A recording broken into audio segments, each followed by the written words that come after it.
What's going on, everybody? Welcome to Sideline the Baseline with your host MB and K Lou. Caleb. Hey, look, we got that 12-year veteran in the building again. NBA great. Did it with the best of Mr. Chucky Atkins. What's going on, Chuck? I think he done froze. Chuck D. What's going on, gentlemen? Number one. What's up, baby? Well, look, we gonna get right into it, man. We missed you on the first two games and started out.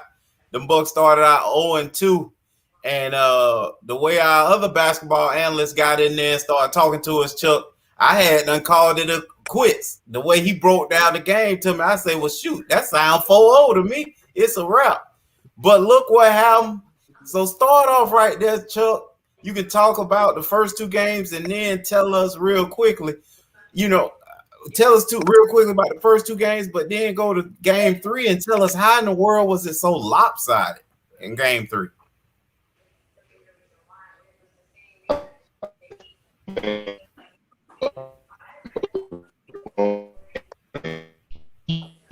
A lot of switching.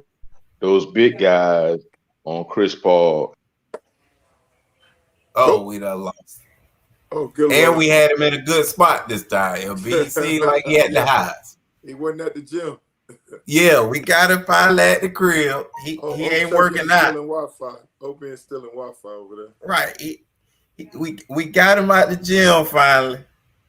And him and Pac Jam sharing Wi-Fi. I think Pac Jam's still in his Wi-Fi. I think that's what he got too many people still in his Wi-Fi. Hey, but it'll be part of that issue is if you're gonna steal it, find out who stuff good first. For you. You know what? Listen, if you ain't gonna stealing it.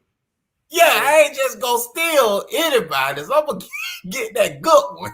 Yeah.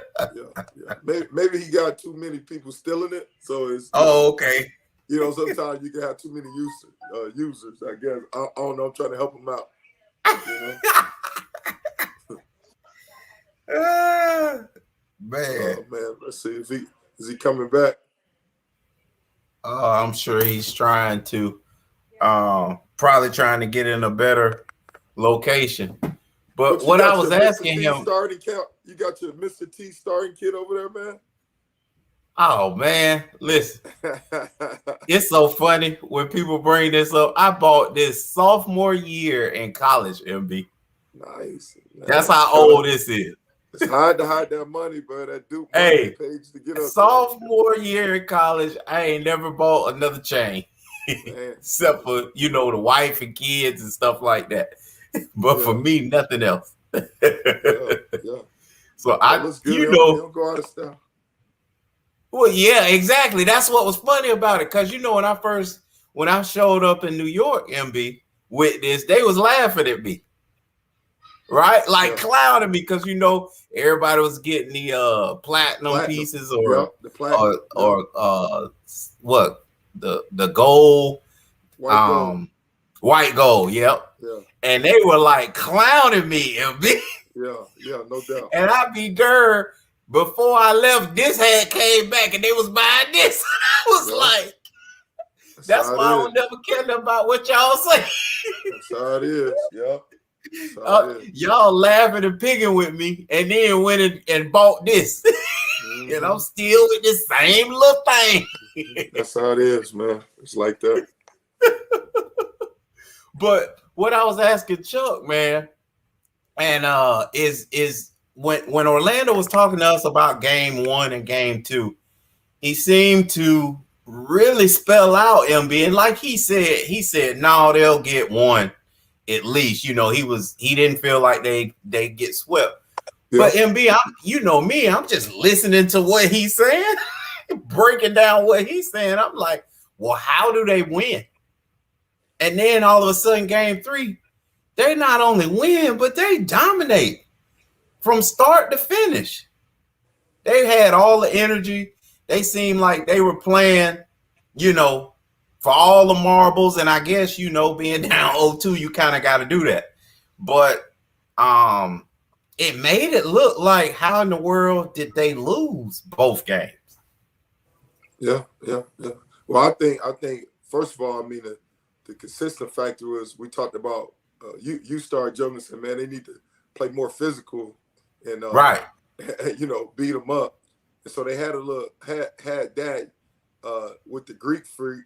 I mean, he wasn't trying to play to his weakness. He was playing to his strength.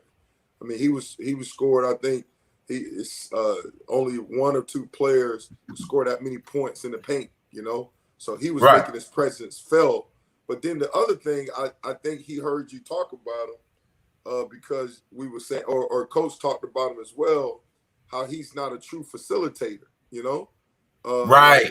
When people are watching him when he gets the Right. ball. And so man, the thing I like, man, I think in the first period, right, the Joker had 4 assists. I mean, he made some great passes. He found the open guy, got it. Guys, instead of watching, they cut into the basket, making things happen. So I think he was tied with the league overall. He finished with 6. It was tied for the league, but no, it wasn't tied. He was second. But that's the thing. And what I like is that, we talk about Milwaukee not making adjustments. But to me, the third thing I saw was better ball movement. Like they took a page out of the Phoenix book with the pick and roll. I mean, they were doing the pick and roll with Giannis, and he's cutting to the basket, making things happen. I was like, wow, they have much better ball movement. Even watching the game, the announcer made how Chris Middleton, how he was now handling the ball, bringing the ball up, to get him more involved. So you saw much better ball movement overall. It kind of reminded me of the old school Michael Jordan in this regards, how he used to use the first quarter to get everybody else involved, Right. And you saw that overall in that Milwaukee, you saw that adjustment that was made. So, and then the last thing, I mean, Devin Booker, he was on a milk carton. Chris Middleton played good defense against him. I seen Tucker on him as well. But when he only scores 10 points, shoot, 30-something from the field, 21% from the arc. And then he didn't play the whole entire 4th period. That's just a recipe for disaster because just think about it. If Kobe and Michael Jordan don't play the 4th period, that's unheard of. And because he's clearly arguably their best player, and he set the whole 4th quarter. So when you look at that recipe in my mindset, man, then that's how you spell defeat. One of the things though, like you just said, you just talked about Devin Booker, and I was saying, if Devin, Chris Paul get their averages, and of course, I just have all the faith in the world for the big fella inside to get his. I felt like there was no way, Milwaukee could score enough. And you look at it, and exactly what you just said happened. They didn't allow Devin to get his numbers, and didn't allow Chris Paul to really do what he's been able to do against them early on. Although Chris Paul at 18, you can kind of say got his numbers, MB, because that's what he's done over the course of the season. But, in the playoffs, he had stepped it way up. But, one of the things I wanted to look back to is Chris Middleton going for 18 and 6 and Drew Holiday going for 21 and 9. And remember, that was my speaking of Orlando, I kept saying that's who they are. You know what I mean? You ain't no. You said they ain't doing that. No. I said that's who they are. You can't anticipate or expect a whole lot much more from them. That's what I was saying. And really, they gave us their numbers. Drew Holiday hit 3 over his average, and then Middleton hit a little slightly under his. So it wasn't that. All right, glad to have you back. Yeah, Chuck. Go ahead, Chuck. Go ahead. I said, glad to have you back. The question was, go over games 1 and 2 in your mind quickly, and then speed us up to game 3 and explain to us what in the world happened. Because Lou say Book ain't have no legs. I look at it like this. In game 1, it was a filling out process. You know, teams are trying to figure out what adjustments each one of them are going to have to do, or just kind of filling each other out. Obviously, Milwaukee came out there with this game plan where they were going to switch everything, and they used Brook Lopez as a guinea pig, basically. Yeah. You know what I'm saying? Which, when you got a big guy standing out there on the perimeter trying to guard guys like that are that dynamic with the basketball, it's going to be hard for those guys. And what ended up happening was those guys being able to get penetration, was able to get Mikal Bridges off, Cam Johnson off. The young boy Cameron Payne was able to come off the bench and get going. And once you get all those guys going like that at one time, in a situation where Phoenix is at home already, right? It just made it a real difficult situation for those guys on the road in game 1. Game 2, they tried to come back and kind of did the same thing, but they made the late adjustment in game 2 to put Giannis at the 5. Yeah. But again, it just was a little too late. And then the second half, they started going with this. You know, they just gave the ball to Giannis every time, and he was going 1-on-5, which is only going to get them which is only going to get you so far against these guys. I think game 3, they did a really good job of, one, playing a lot more small ball. Middleton had a better game, and the overall physicality of the game that they came with was totally different than in Phoenix. You take that and combine it with the fact that, like you said, Booker really couldn't get off last night, and Chris Paul really couldn't get off last night. You know, it was just a different game. And it's going to be interesting to see how game 4 is, because Aiden played well, Cam Johnson played well, Mikal Bridges and those guys didn't play as well. But, you know, teams play a lot differently depending on where they play at. That's why home court advantage is so important. You know, Milwaukee's a tough team at home. They come with a different physicality. The Greek Freak gonna still be the Greek, and if those other guys are able to get off, it's gonna be hard for Phoenix to win there. Yeah. Really? Yeah. But so then 2-2.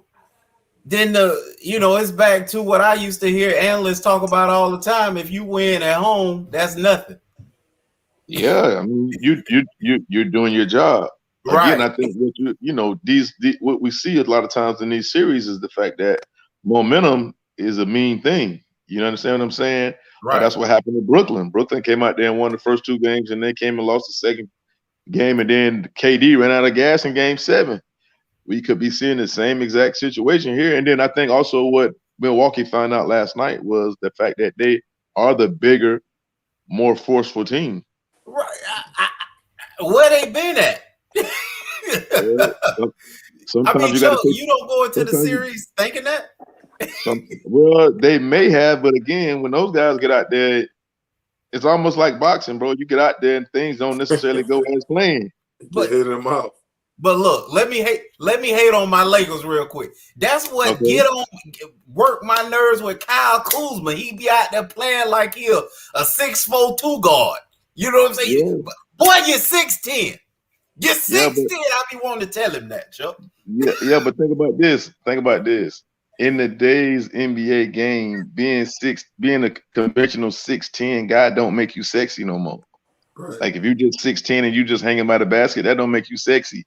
What make you sexy now is being 6'10" and be able to send out there and shoot threes and launch threes and play on the perimeter. And that's what a lot of guys. It's funny because I just had that conversation today with a soon-to-be NBA head coach, and the fact that guys have gotten so much into the analytics of basketball and this new brand of basketball that they tend to forget about, like, basketball ain't gonna change. Right. You know what I'm saying? The game itself ain't gonna change. The team that play the best defense and shoot the highest percentage with the least amount of turnovers is gonna win the game. What you see right now with the Phoenix Suns is the fact that they're playing old school basketball. They're shutting down the lane. You ain't gonna just come in there and keep scoring layup after layup on them. You're gonna make you shoot some outside shots. If you turn it over, they running and getting out on the break on you. And on offense, they're gonna seek out the mismatch and they're gonna go there with the basketball, whether it's inside the Aiden for a dunk or whether it's a pull-up mid-range game from Booker or CP. Like, think about this. How many games have you watched in the NBA where you see a whole bunch of guys shooting mid-range shot? Right. Not at all. Right. Okay, but you see the Phoenix Suns doing it. Right. So right. So the game ain't changing. Just the people that have come up with these different rules to try to make the game sexy or make it less aggressive. I mean, less physical, so that you can keep the European guys to playing, or you can get more viewers to make more money. But at the end of the day, the game is not going to change. It's no different than football. Like, they can make it sexy. Yeah, they're going to throw more passes and all that. But 9 times out of 10, the teams that lead, the defenses that are great, or the teams that win the line of scrimmage, are the team that's going to do what? They're going to be there, right? They're going to win. Yeah. It's the same thing, bro. It's the same thing. Kyle Kuzma got to get back to whatever position he going to play. You 6'10", bro. You better use that to your advantage if you want to. That's what I'm talking about. Will you please put in a call to him, Chuck? No, don't worry about it. We finna get him out of there. We trade bait. Yeah, y'all don't get him out of there. He definitely getting up out of there. It ain't gonna just be him either. They're about to clean house, Chuck. Yeah, they finna. Yeah, they got. We always do. Reset. Yeah. We talk about championships around there, MB. We always hit the reset button. Yeah, the only thing with him is somebody gonna be willing to take on his paycheck for what he bringing to the table. Hey, we'll get some clown out there in a 3-4 team deal. You definitely will. But will it be for the piece that y'all want? Right. Yeah, Dame Dollar, baby. Oh man, you smoke crack, don't you? I'm still on it. Man, are you serious? Didn't I say it early on? Dame Dollar, baby. They got a better chance against CJ McCollum than Dame Dollar. Man, no doubt. We done sent Chauncey there on a humbug, baby. We out of there. You hear me? I'm already weak. hey, listen. Okay, well, I can say this. If y'all get Dame Dollar, then it's gonna be an issue. What? What's the issue? Name me another point guard that boy done been able to play with where he dominate the ball. He gonna play the two. Dame play. He let CJ run the show sometimes. You know I'm gonna explain it to you when it comes to the Lakers, Chuck. You can leave me alone. I'm gonna make it sound right. It sounds good in theory, but I mean, that would, you know what? That would be interesting to see. Y'all gonna go? Hey, look, y'all will go out there and get Ben Simmons. Oh, please don't. That's what Pac Jam said, and he wanted the album. That's some foolery. I don't want that at all. Yeah, that won't do good at all. Okay, no. so based on so let me ask you this question. Based on everybody else LeBron done played with, because he done played with damn near half the league already. Who else you gonna go out there and get? Like, everybody don't want to play with LeBron now, Kevin. I just told you, Dame Dollar, he'll come. What if he don't want to play? Hey, Steph starting to say he might want up out of it. Steph ain't leaving. You know that. Steph I tried to get Clay last year. I tried to send somebody on the end and around for Clay last year while he was sitting down being frustrated. Clay ain't leaving. Hey, look, LeBron James will leave. LeBron James is better off. He'll be better off leaving, going to Golden State. Golden State. Yeah. Yeah, he ain't doing that. And then, hey, we would have got Kawhi, man, but he done tore up his knee, so we don't care about that no more. Yeah, Kawhi don't want no parts of LeBron. Period. Paul been calling me trying to get on. I told him don't worry about it now, man. Too late. Hey, look, y'all going after everybody. It ain't gonna be no league. Y'all ain't gonna have nobody. Hey, now I won't lie about that. We will go after everybody now. Yeah, y'all going after that. You ain't exaggerating. Yeah, y'all ain't got nobody to play against. Hey, and we will get rid of you, Montrezl Harrell. Keep talking. Keep talking. Hey, look, but do Montrezl Harrell, do he have a point though, Kevin? He do. He should have played. I was mad too. I play with the LA Clippers, and I'm the 6th man of the year, and I come to the Lakers across the street, and I can't get no playing time. Y'all came and got me now. Right. Hey, look, y'all came and got me now. Yeah, y'all couldn't get no burn. Right. And yeah, I think that matchup mess went to our coaching staff head too much. You know what I'm saying? That matchup mess that you just gonna say in your mind he can't play against that group. Like, let's see if he can play. Like, don't just. This is what confuses me about this stuff half the time is you get a guy like last year, the LA Clippers was your heir apparent rival to whoever was supposed to win the series between them is going to the finals. Right. This dude was a key piece on that team. Exactly. You run out and sign him thinking you done stole that guy, get away from them, and then get him and don't use him and then act like it's his fault that we didn't get as far as we should have gotten. I don't get that part. Like I can see if you throw him out there and you give him an opportunity, and then if it ain't working out, you take him out of the game because he's playing bad. But the man, when the playoffs started, he didn't get hardly no run. Nothing. Yeah. And he didn't play bad during the year either. How do you explain that? Hey man, listen, we got issues. That's why we ain't playing right now. That's how I explain it. That's the reason why we ain't playing right now.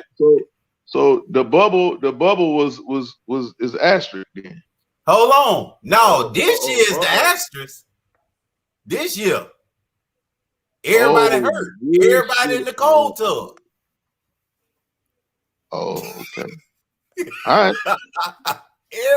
Everybody in the cold tub. Well, everybody got to be that nine, but 2 teams playing. Right. But you know what I'm saying? Leading up to that, if everybody healthy, Chuck, you ain't pick it this way anyway. And the reason why you didn't, because you ain't anticipate everybody in the cold tub. No. The reason why I didn't was because I knew Phoenix was going to be good. I didn't think they were going to get to the finals. I couldn't tell you that. Hell no. Right. But I watched them last year. Like I said, I've been talking to Money Williams since they was in the bubble last year. And I watched them go undefeated in the bubble. And me being on certain teams throughout my career, understanding when a confident team is totally different from a team that's trying to figure things out. Right. You understand what I'm saying? Yep. My year in Detroit, my first year in Detroit, we was terrible. Like we went 32-50. But after All-Star break, we went on a run to where we might have won 20 games. You know what I'm saying? And you win 20 out of 30-something games after the All-Star break. Your belief and your confidence in the guys that you're playing with is totally different as opposed to those first 50 games or whatever we played. No one really, we didn't know each other. We wasn't really playing for each other. We was playing for ourselves. After the All-Star break, we started winning. So you could tell that next year when we come back, we're gonna be hell to be reckoned with. Right. I seen that in the Phoenix Suns last year when I seen them in a bubble. But I will say this, I did not think that they would be in the finals. Right. Is that's not the biggest turnaround?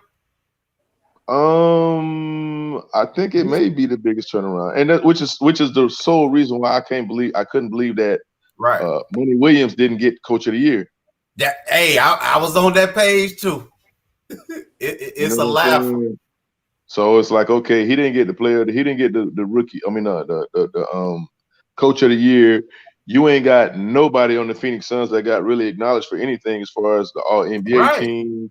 You know, Chris Paul got some MVP votes, but for the most part, you know, now you're looking at their team, and regardless of whether guys got hurt or not, they got a valuable team because you got youth. These guys get up and down the court. They got wings that defend their behinds off and can make shots. Like they have and one thing else that they have more importantly is everybody plays their role. Like DeAndre Ayton could possibly be someplace else and really be a star, but with Phoenix, he just playing his role. Right. So and that's what killed us. I talked about our Lakers series. He killed us. You know, everybody can swing it any way they want to, but we won that shit because we dominated the paint. He dominated us. He dominated. And again, it doesn't take with that one matchup. That's the difference between NBA and other sports. If somebody get that one matchup that they can dominate, and you got to make everybody else help and do all that other stuff, you will lose. Chucky, me, K. Lou we was having a discussion about that because he said that's the biggest turnaround. I felt like that's been in the making for the past 2 years. You know how you talked about building the confidence and stuff like that. Like y'all finished Detroit, and I saw like Phoenix. It was not just a 1 year turnaround. They've been laying the foundation right the past 2 years to get to that point right there. You know. Just because they was putting the pieces together, they got money. They go on, say the little raggedy name, MB. Go on, say it. James Jones. Go on, say it. See, this whole conversation was to get to them. No. Let's just bring up your point. So about a quick turnaround, I just thought it was more of a 2 year process. It wasn't just a 1 year wonder, you know? Because they showed like, okay, what they did in the bubble, they showed everybody, okay, we just got one step, you know, we're taking that next step, you know? Yeah. So James Jones can shoot the three and he can pickle. You know, and I think it was a combination. I think it was a combination. You know, last year, you know, getting a CP3 and getting a Jay Crowder that came from the Miami Heat. They went to the finals. Those are huge. Those are huge pickups because think about this. Although you do have Cam Johnson and you do have Mikal Bridges, right? Those guys are still young, right? They haven't really had any experience. It's their first time going to the playoffs. You bring in a Jay Crowder who could be the leader of that wing group that's going to defend, play tough, make shots. And you bring Chris Paul who's going to put everything, going to orchestrate everything. Wow. And all they needed to do really was to get DeAndre Ayton to do what he's doing and accept his role. And he's listening to Chris Paul. You still letting Boy Wonder, a.k.a. Booker, go crazy. Right. Hey, speaking of Chuck, Booker, man, what? Let me ask you this question, Caleb. Speaking of Booker, Chuck, what happened in the fourth period? Why didn't he play? He didn't play at all in the fourth period. Any thoughts on that? It's a long series, MB. It's a long series. It's game 3. I've been doing a whole lot. That kid been doing a whole lot up to this point. Maybe Monty Williams felt like he wasn't getting what he wanted out of him, and he needed to rest him in the fourth quarter to get him ready for game 4. Okay. Because I was like, man, he's arguably their best player. It's like if you send Kobe on the bench in the fourth, if Jordan on the bench in the fourth, you know, I'm like, man, is he hurt? Is something wrong with him? You know? No, so I don't think he was hurt. I just think that he was just in a situation where the game was kind of at hand. I think Monty tried to put in the substitutions to see if they were going to make a run. And if they would have got closer to 10 or something like that, or got it to 10 or under 10, he'd have brought him back. But since they didn't, he just kept him over there, which I actually thought that he should have took CP3 out and do the same thing as well. Yeah, he played him up to like 5 minutes left in the fourth because he took out Bridges earlier. He took out and then what's the name? DeAndre got in foul trouble, you know. Right. So he had to come out because they ended up playing zone defense. Yep. So they went small and played zone. Yep. So sometimes that happens. Again, you got to monitor those guys' minutes, and you got to pretty much keep them away from themselves because I can bet you if Booker had the opportunity to play, he probably would have played the whole quarter last night, and they still wouldn't have came close to winning the game, and then come out game 4 on weary legs and end up going back to Phoenix 2-2, which it still may end up that way, but at least I gave it a chance and I was able to rest my legs. Right. Let us see another day. Gotcha. Right. Go ahead, Caleb. Yeah. Well, a lot's been made and talked about this pick and roll, Chuck. Did you see them play the pick and roll any differently in game 3 than what they did in the first 2? Yeah, I did. Yeah, I did. I seen them be more aggressive and send. It ain't so much the 2 guys that are in it. It was more so the guys that they're sending from help positions. Okay. You understand what I'm saying? Break it down, Chuck. Okay, so when you run a pick and roll 9 times out of 10, it's going to be me and whoever, how they're doing it right now is whoever Brooke Lopez, whoever's on Brooke Lopez, who's ever on Brooke Lopez, or they're also using Connaughton a lot. Okay, right, yeah, okay. So they go just say Brooke Lopez. Okay, Brooke Lopez, man, is coming over to set the pick, right? What they're trying to do is if they got Drew Holiday on CP3, they're trying to hedge and keep Drew Holiday on CP3. If they have someone else, they're switching it. They'll switch it, right? But now what you see Brooke Lopez getting up and being more aggressive, and he's forcing them to different help guys, or they're bringing an extra guy over to go ahead and try to get the ball out of Chris Paul's hand a lot earlier, and they're pre-rotating and they're flying around from that point. Whereas in before, it was like, okay, hey man, Brooke Lopez can guard these guys. He can guard them. So when you switch Brooke, you play him straight up, and that wasn't working at all. At all. See, Chuck, I was looking at like Brooke. I thought he was playing I thought he was a free safety, like he backpedaling off the hash every time he switched. He had to. I mean, he have to. I mean, like what people don't understand is this. It's like guys take that personal. Like, dude, ain't no way in the world I'm gonna let a 7-foot guy come outside that NBA 3-point line and be able to slide his feet with me. Yeah. You're right. Like, no, I'm gonna feel so disrespected where I'm gonna try to tear. I'm gonna try to get him going so fast and stop and try to make him fall out the building. You know what I'm saying? Look, it's no differently than if one of them catch me down on the block. If a big man catch me down on the block, he gonna be yelling, he gonna be screaming and hollering to everybody in the building to get him the ball, because it's disrespectful for me to be down there trying to guard a big man in his domain. So I'm sitting there watching the game going, this is not gonna work. Like, you got him out there on CP3, you got him out there on Cameron Payne, you got him out there on Booker. Yeah. And listen, and they just licking their chops. Like every time, it's like as soon as the shot clock get down or whatever, they be like, look, I done seen DeAndre Ayton try to come and set a pick, and somebody else would be like, not you. He guarding him right now. Like, bring him on over here. And then the dude split, and you be sitting there like, oh my gosh. And when they go to dancing, it's like, oh, it's a wrap. Yeah. So, you know. So what you saying was supposed to go to that bench and cuss out everybody. He should have. You know what I'm saying? But the thing is they were able to do that in Atlanta from the Atlanta series, right? Right. They were able to do that in the Brooklyn series, right? Yeah. But the only reason why they was able to do it in the Brooklyn series was because Kyrie went down. Right. But the only reason why they were able to do it in the Atlanta series is because Atlanta only had one guy that was going to be that type of playmaker, which is Trae Young. Right? Trae Young, and then when he got hurt, it was like, okay, he really couldn't do anything, so they could play that way. Yep. But now you're playing against arguably the best backcourt in the league. You know, they could make a case where, you know, Chris Paul could literally play the whole quarter and not touch the ball. Yeah. And let Devin Booker run pick and roll and just come off and just wreak havoc. Right. Devin Booker could literally, I mean, we've seen it in the Clipper series, the closeout game. Give the ball to CP3 the whole fourth quarter. You just stand over there and rest and let him go. You can't go out there and switch on the pick and roll against those dudes and play them straight up with a 7-foot guy. Right. I mean, even when they go small with the Greek Freak, they're gonna play with him. Right.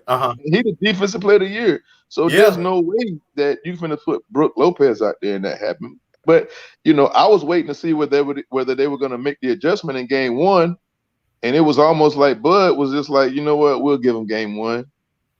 Right. You know what I'm saying? Yeah. He didn't make the adjustment, right? Then he come out in game two. It's like, okay, well, we'll give him game two. And it's like, man, it's like you're giving up a lot of games. Now, I think that Milwaukee will win game 4, but there's a possibility. I don't know for a fact, but there's a possibility that a team like Phoenix can come out there tomorrow and be unconscious and make every damn shot, and you be looking like, oh my gosh. Yep. Now you down 3-1 and you got to win 2 games in Phoenix, and that ain't gonna happen. Right. Wow. You know, it's interesting how you talking and I'm thinking about it. And one of the questions I put in there are thoughts. Well, would a real Phoenix Suns stand up? Because you just talked about a Phoenix we've seen. And then a Phoenix that's played super solid team basketball the first 2 games. Yep. And again, man, and I know this happens all the time in the NBA, Chuck, where a team will get blown out 5 or so in the playoffs, and I never can understand that, man. And so I'm blown again, and I say, well, who is the real Phoenix Suns if you got a superstar in the making that y'all trying to go ahead and crown him, and your boy won the Devin Booker, and he show up with 10 points? I don't care, man. Can he sit? Can he have another game like that? Again, they've done what they were supposed to do, you know, according to the analysts. But again, it's a series, bro. So it's like right now there's no pressure on Devin Booker. He playing with house money because they did what they were supposed to do. Now, if they go in here and they still won, everything changes. Right. I would love to see the Milwaukee Bucks win Game 4. Now there's pressure. The pressure's back on Phoenix to see if they can get it done with a Milwaukee team that has made the adjustment and has the momentum in the series because they've won the previous 2.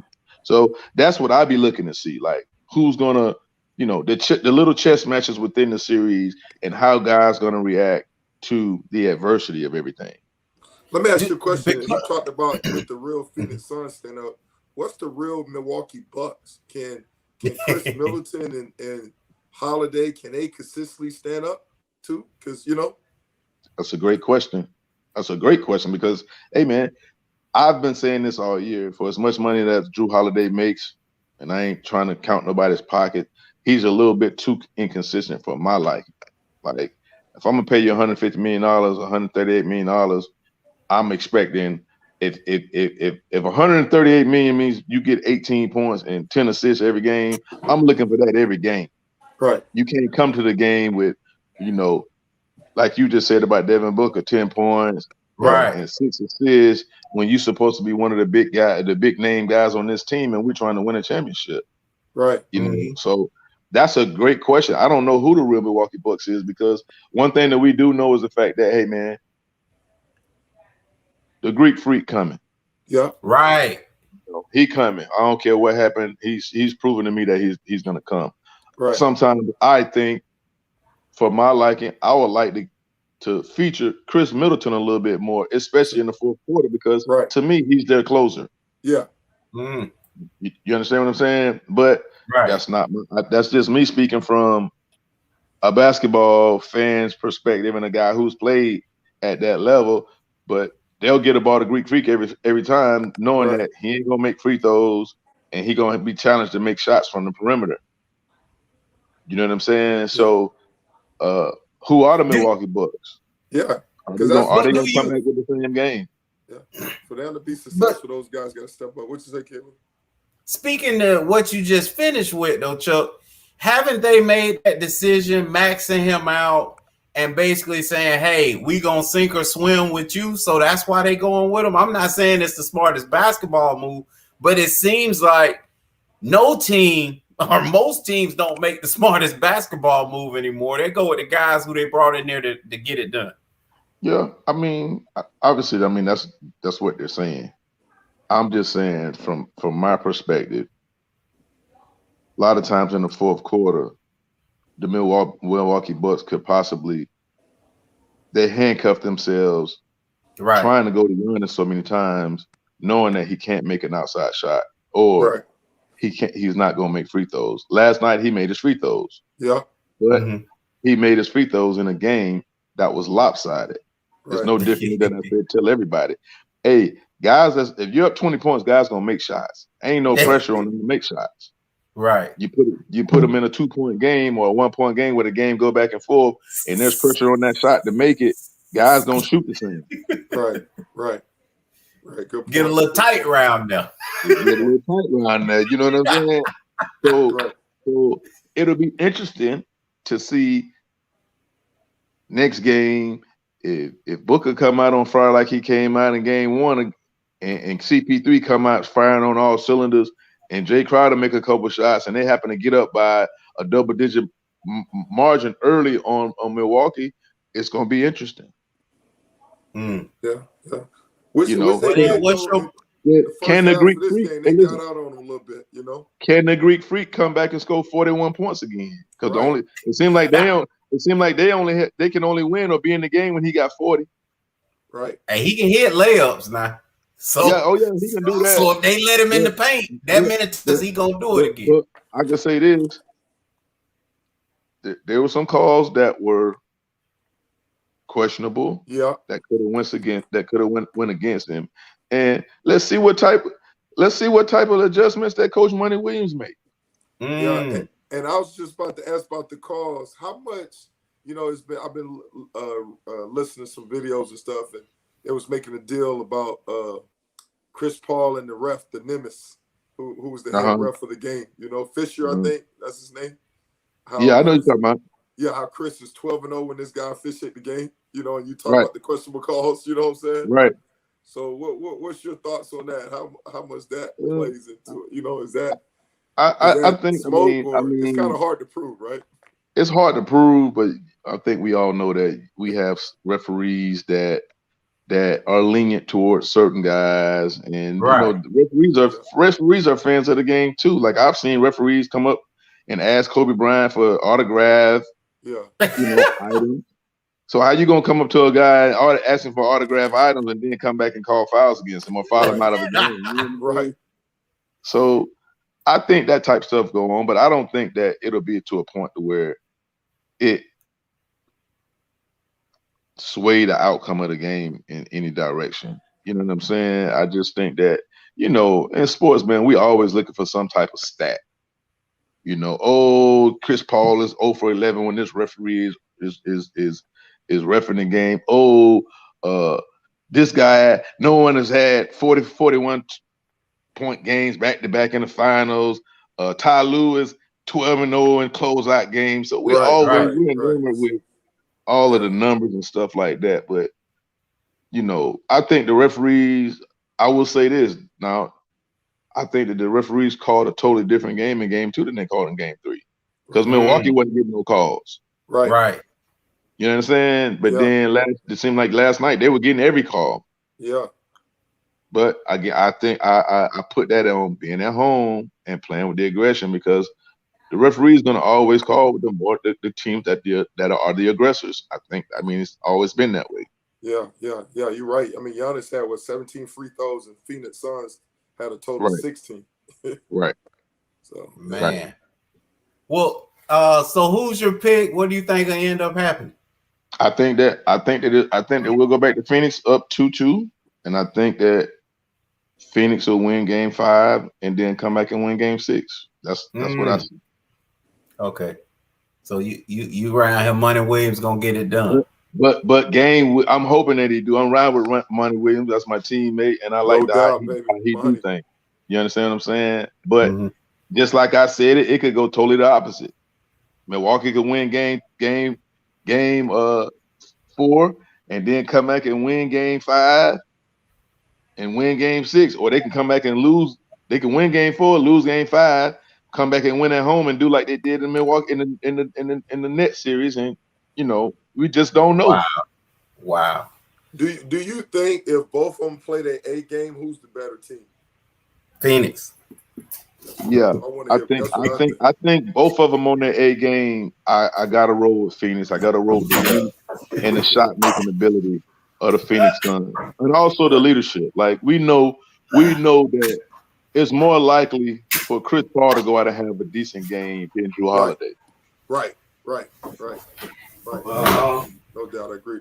Man, my situation done fell apart. What's your thought process on this? USA team, man, losing. You know, what's your thoughts on that? I, I really don't have any thoughts on it, just simply because it wasn't in the competition. Okay. You know, a lot of these teams, a lot of these national teams and stuff have been playing years on end, right, trying to get ready for this Olympics. Right. You understand what I'm saying? And you know, with us, every time it's time for us to play national team, we go out there with 12 different guys. Right. It's a reset button. Yeah. It's a reset button. So at this point in time, yeah, they're probably the more seasoned team. Mm-hmm. But come competition time, when it's time to put the medals on the line and for everything to start, we'll be there. Yeah, we'll be there. Right. So you think this team obviously is not quote unquote the best of the best, but do you think this team got enough to win the gold, or should we be in trouble? I think that this year of all the years, this will be the closest year. If we get upset, this could be the year. Okay. When you look at the roster, what's your thoughts? What you think is the kryptonite of this? Well, this team? we don't have it's simple. We don't have enough length. Okay. You know, we're gonna have to play guys out there that's gonna be, you know, who's gonna guard Rudy Gobert on our team. Right. MB player of the decade. MB. Draymond Green. There you go. Bro, hey, you know he's smoking crack. He smoked crack though. Yeah. Is Embiid even on the team? No, I said Embiid's favorite player. I'm talking about Mike. Yeah. Yeah. He think I'm in love with Draymond. I was just saying Draymond won Defensive Player of the Year for a reason. I think Draymond passed his prime, you know. I don't think I think he's past his prime, you know. Right. But I said when he won it for a reason, you know. So you got guys out there like that that's like that they're gonna be playing against in different rules, under different rules. Yeah. Right. So I don't, you know, like I said, I don't think that they can go out there and play small ball and win a gold medal. No, I'm not. Let me refuse. Let me re-say that. I think that they can, but I think of all the years, this is gonna be the most difficult year for them to win. Right. When you I look don't at see it, no gold, Chuck. Hey man, I don't see. You could be right.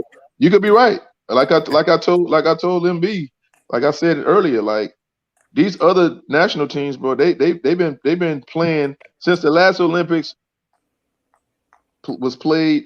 They've been putting together their national team, and they've been having practices every year to get the chemistry and the camaraderie. Right. Every year we have a national team setting. We go out there with 12 different guys. We're setting a reset button. So that means a lot.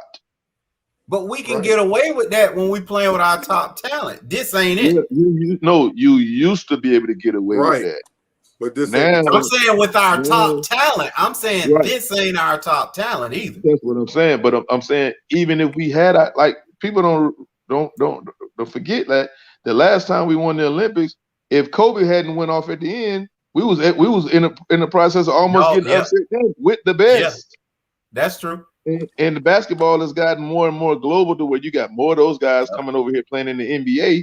So it ain't like they're gonna come into a game and be in awe of LeBron and KD and them guys like they was at the very beginning. Like, you know, the first 92, they come in there, they want autographs from Jordan and Barkley and all them, and they kept going on. Now it's to a point where, man, I don't want no autographs.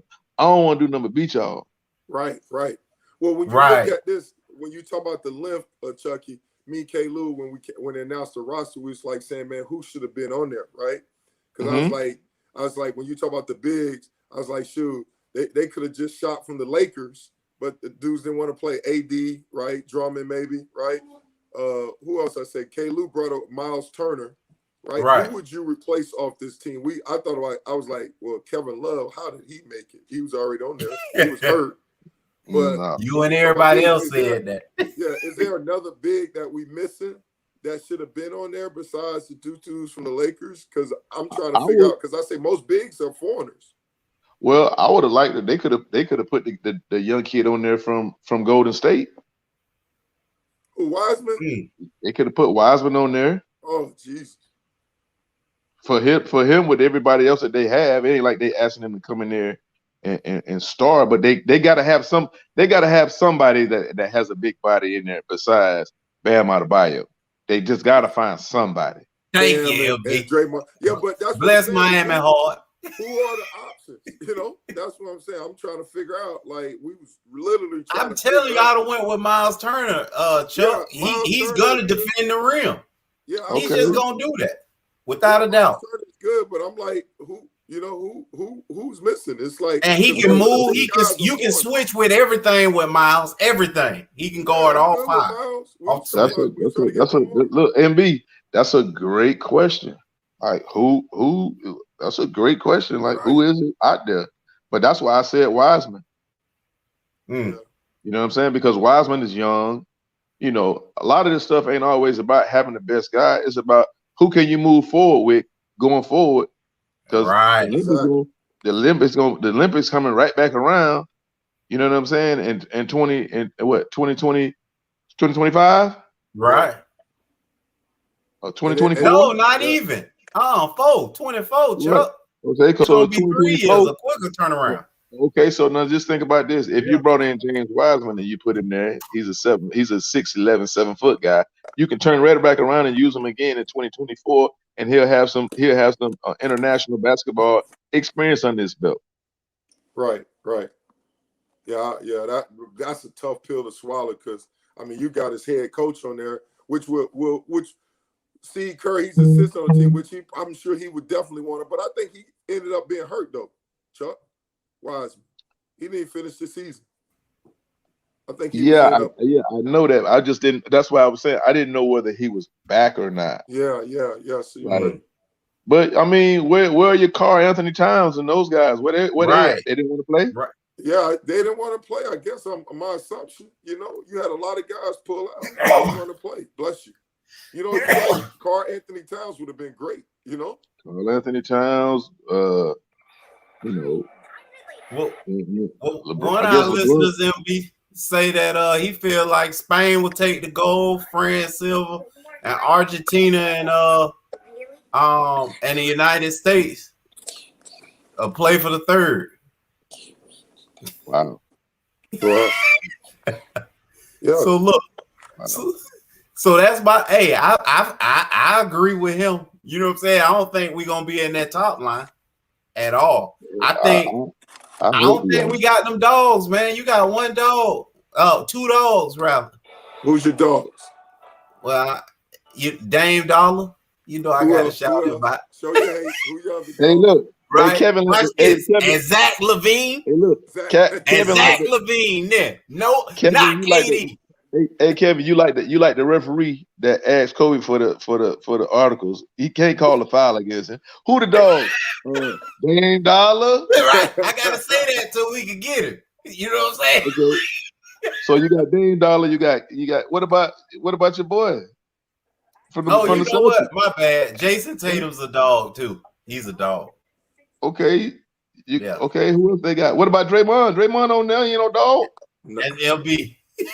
No, he ain't. Draymond, how did Draymond make it? He ain't no dog. That's what I want to know. I told he passed his prime. Him and Kevin Love, they passed their prime, but they ain't got no big. KD's a dog. KD. Bradley's a dog too. I'm sorry. You know. I'm sorry. But that's the thing.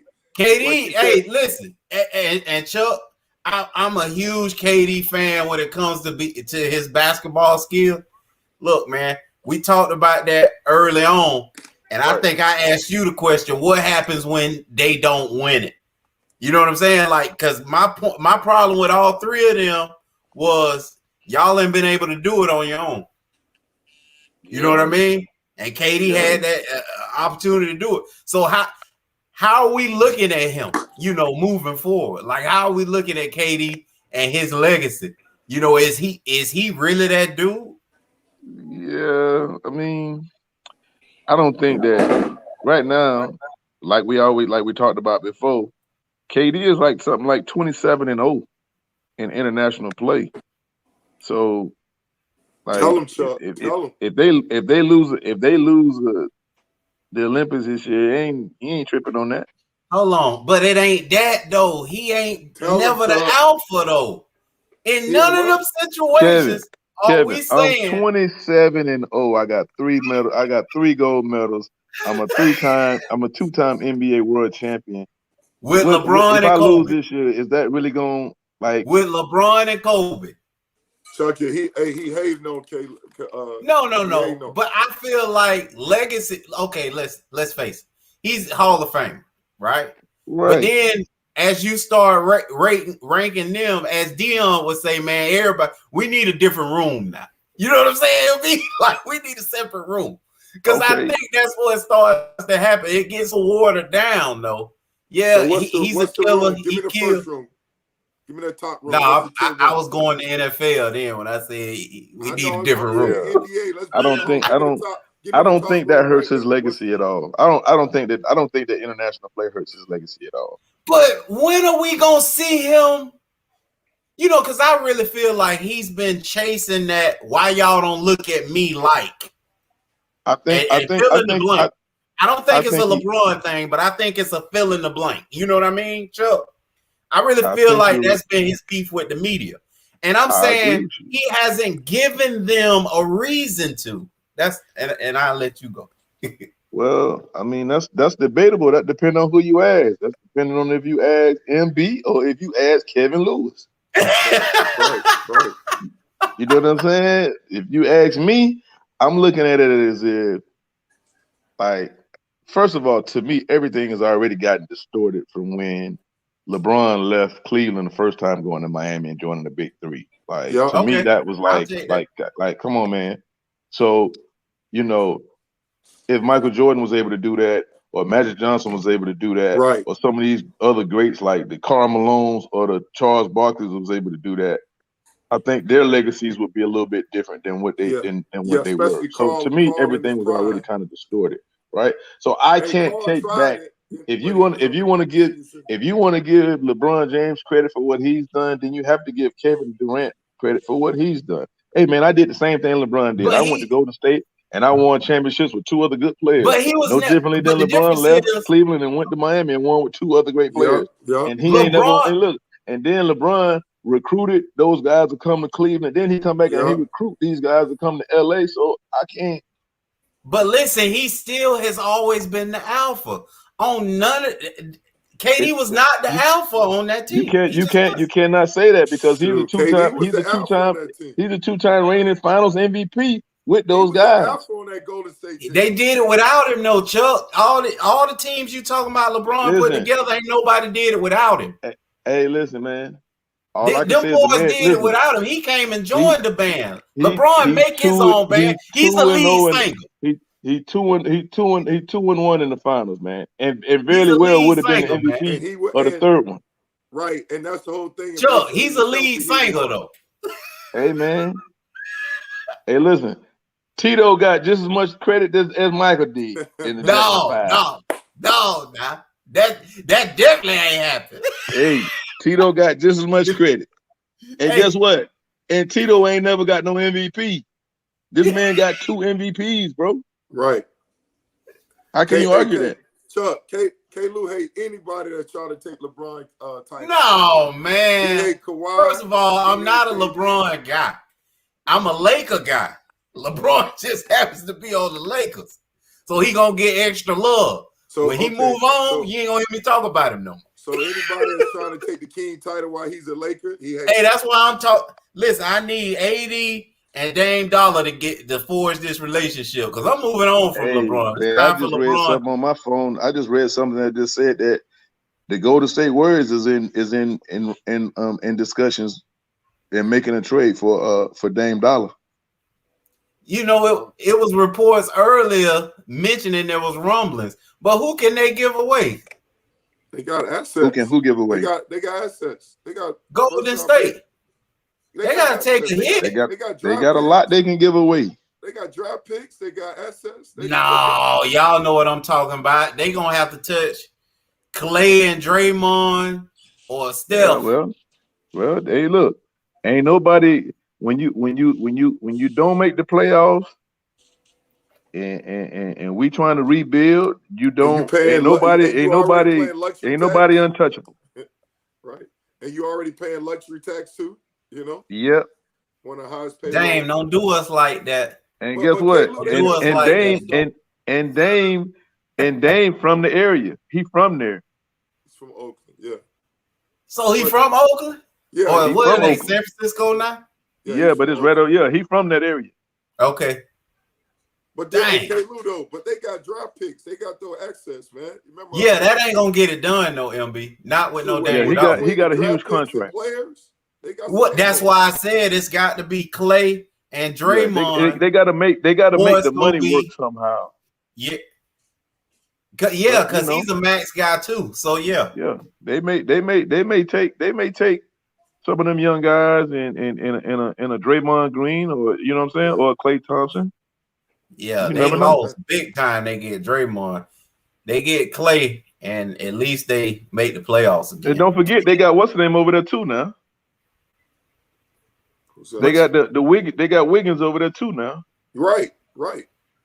Oh, so he gonna get thrown in there too. And he got a big contract too. He does. That's he gonna get. They can't wait to get rid of Paul Wiggins. Yeah, they got pieces. They got pieces over there. They got big. That's true. You know, Kelly Oubre. Yeah, a lot of pieces that they can throw in there. They can make the money match. They can do a sign and trade with him. He's a free agent though. You know. Well, man. And then they got the 7th and the 14th pick this year draft. Oh. They got 2 lottery picks this year. Dang, Chuck. Dame, don't do it. Whole lot. No trade clause. Hey, I can tell you he ain't holding that with $200 million on the books. 80 or bust.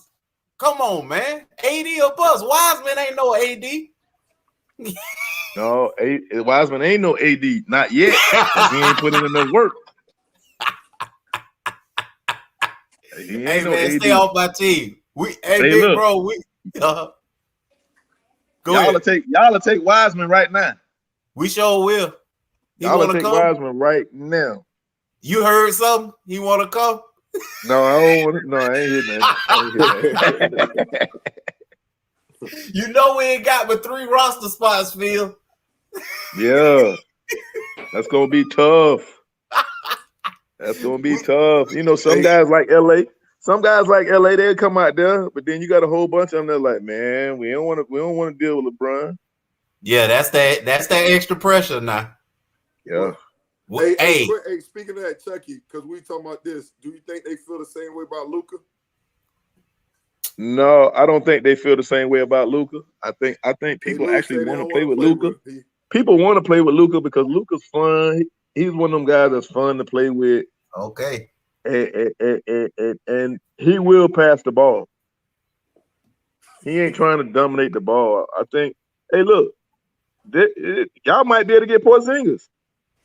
Hey, we'll take him. Yeah. I believe in it. Hey, not for all that money though. They're gonna have to keep paying you half of what they paying you. Like you're gonna have to pay. But I mean, hey, no, Chuck. So what's that deal? Can't they somehow pay him partial and we pay the other half? So the only way that is a buyout. So they'll have to buy. No, sir. Ain't gonna be no buyout. We finna trade you and get all that off my books. I don't want to pay Porzingis now. Yeah, we ain't taking that. Man. That's a max. That's max, and we ain't taking that. Not for you. He ain't go. He gotta go. Yeah, he finna be back with Sacramento somebody then. Cause we ain't doing that. Getting them up out of here. Look, Sacramento. Speaking of them, like think about this. They still got the other kid that went to Duke on their squad that ain't bad, who had a pretty decent year this year. Oh, Bagley. But they just in Sacramento because they ain't win nothing. But he had a good year this year. Bagley won't out, man. He trying to get out of that foolery. I don't know why, because he actually is playing well there. Is he? He averaged about 18 a game. Yeah. They just in Sacramento. You can't hear nothing about him. And then what's the other guy there? Fox? De'Aaron Fox. Oh, my goodness. If he was prime time. Hey, look, that's who the Lakers ought to be trying to get if they wanted to get somebody. I guarantee. Hey, look, And I guarantee you, it won't cost them much. They can get rid of Kuzma. They'll take Kuzma in a heartbeat. Hey, look, listen, you know we'll wheel and deal, baby. We don't care. But you talk, other than Kuzma, what parts they got? Because they ain't got no more draft. Nothing.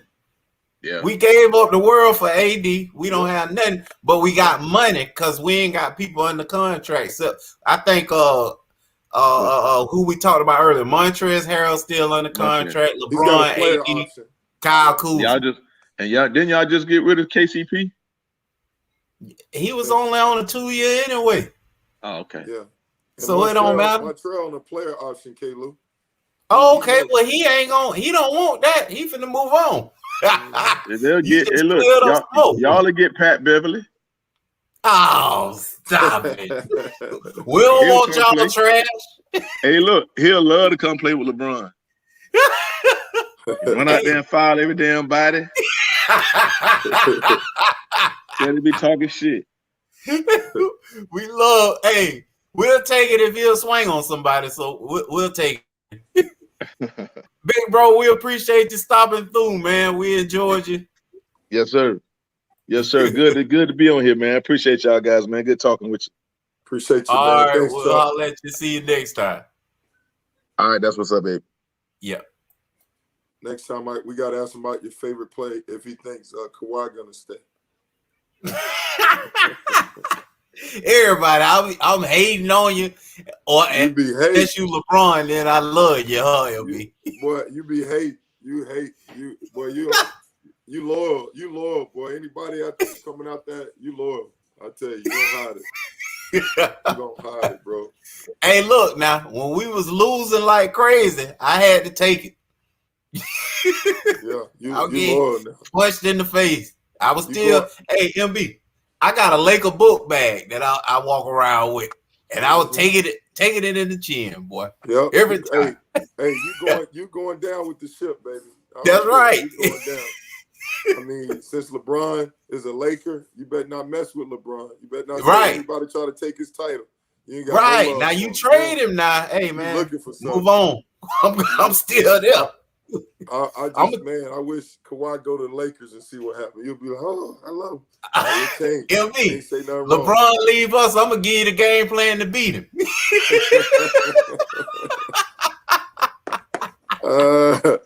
You ain't doing it for us, baby.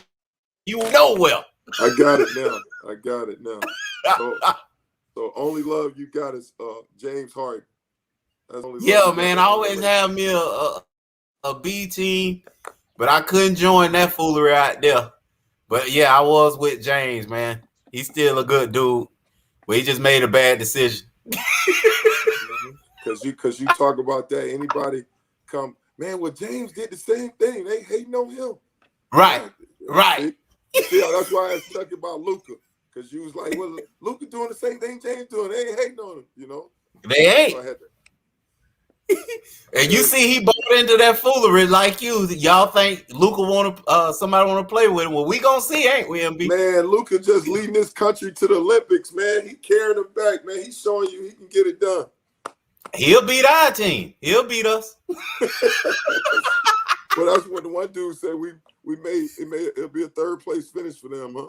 That's right. He'll beat us. I'm telling you. Well, hey man, we appreciate. You had something to say?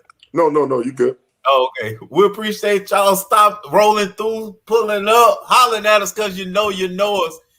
From sideline to baseline with MB and K. Lou, y'all, we are gone. Peace.